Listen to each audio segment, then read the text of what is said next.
So Yeah. I ordered that book because you recommend. I haven't got it yet.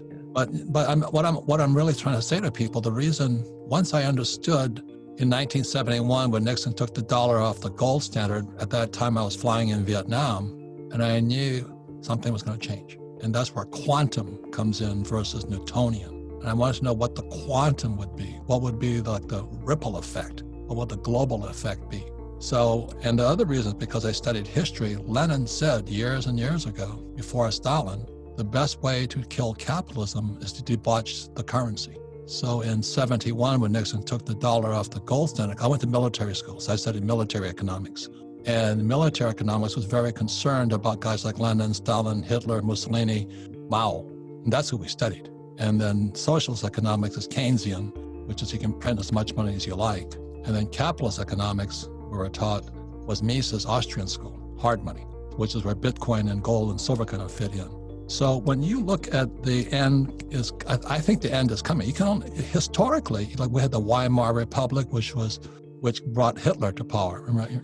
I think that's where hyperinflation set in. And the other word you said in there was reparations. And my concern is, I'm not trying to be racist here, but when the blacks, Americans are trying to get reparations for slavery, that's what happened in 1918 with the Treaty of Versailles, was they forced the German people to pay reparations to England and France.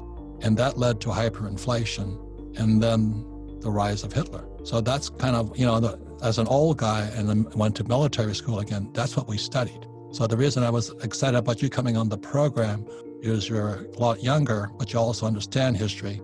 And that's kind of what happened in 71 when Nixon took the dollar off the gold standard. They could print as much as they liked. It's the same thing that happened after 1918 with the Treaty of Versailles. They couldn't pay their bills. So the Weimar Republic just printed as much money as possible. And that's where the funny story comes in. A woman goes to the supermarket with a wheelbarrow full of cash, Reichsmark, and she goes inside to pay for her pork chop. And she comes out and they stole her wheelbarrow and left the cash. So that always sits in my head. So when Sarah booked this program with you, I wanted to get your picture of pork chops and wheelbarrows. I mean, what's going to happen here? We crushed the economy. It's exactly as you said what happened in Germany was it crushed production. And that's why when I asked Sarah to invite you on this program, I want to know what your crystal ball says. We've done everything exactly as the Weimar Republic did with the economy. It was at the pay reparations. The economy was crushed, production went out. Same thing happened in Zimbabwe, same thing in Venezuela. So I want to know what Lynn Alden's crystal ball says 2020 on.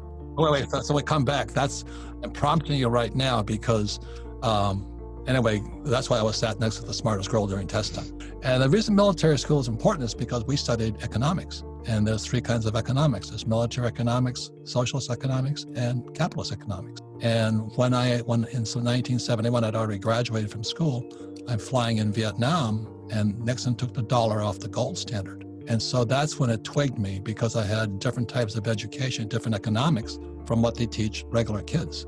So our economics in school and business schools today in the US are socialist, Keynesian. You can print money. That's not what he said, but that's what they interpreted. But for the average person like me, the dollar going down, purchasing power going down, and commodities like copper going up, like you said it earlier, we had to crush production. That's what caused, Germany in World War I to die. And that's what happened in Zimbabwe. They wiped out the white farmers. I was there. It was horrifying. They were murdering all the white farmers. And now I was not in Venezuela, but I was in Colombia, where George was, watching the exodus out of Venezuela. And so if they've crushed the economy with this COVID shutdown right now, I mean, how many little guys are going out of business? It's sad. But, a lot of it was, you look at Neiman Marcus, they declared bankruptcy. When Neiman goes bankrupt, there's something really sick inside America. But the other question I have for you, because you're more macro also, when you look at China, it appears to me we're at kind of a currency war with them, a trade war with them. Because when we lost our production, because we shipped our production overseas to China. So that's another reason we're in precarious position in 2020. So what do you see is going to happen in China with the Chinese yuan and all that? That's my concern. How desperate are they going to get? Because they have to have jobs too. Because if they don't have jobs, you have revolt. George Gammon's country.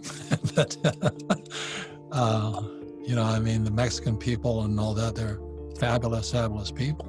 And the whole Latin America, I'm just so impressed with them. They're both rich countries. I mean, not both. The world is rich because South Africa is a rich resource country, but the people are poor. And that's causing this huge split. China realizes that they're going to beat America. America sends out military forces. And I've been in Zimbabwe, and I've seen the compounds the Chinese have built there, because when the economy crashed, the Chinese moved in, and they're taking out the resources. I was in Panama when I was watching the Chinese negotiate to build a bigger Panama Canal to beat the U.S. Panama Canal. And I was in Cameroon when I saw them trenching. They were trenching fiber optic cable all across Cameroon. They're also thinking of building a road across South America. And so what China is doing is building infrastructure. And also the other thing that is my gold mine in 1999 was in China. And they needed gold, so they took it. So I don't know if Americans know what's going on. It has really nothing to do with Joe Biden or Trump and all this. They can't protect you. So that's why the Rich Dad radio show, but also all these characters on YouTube and all that, they're far better than going to school. I mean, people like Lynn Alden and George Gammon and Anthony Pompliano. I mean, these guys are geniuses at what they do. So anyway, that's why I thank you for listening to the Rich Dad radio program, because your college professor has his head up his butt or her butt, whatever it is. They don't know what's going on. They're hanging out in school. Small ebook, big impact, the wealth tree. The only 4 ways that will make you financially free forever. Download it here for free.